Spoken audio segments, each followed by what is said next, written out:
helal eyle, helal eyle sen ana. Bana baktın nazlı nazlı, hep okuttun güzel özlü.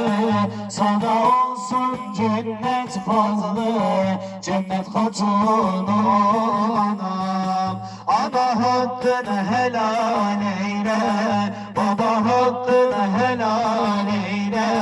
Ana hakkını helal eyle, baba hakkını helal eyle. Başucuma gelenim sen, gözyaşımı silenim sen. Dertlerime devasın sen, canım yüzlüm nurum anam. Ana hakkını helal eyle, baba hakkını helal eyle. Ana hakkını helal eyle, baba hakkını helal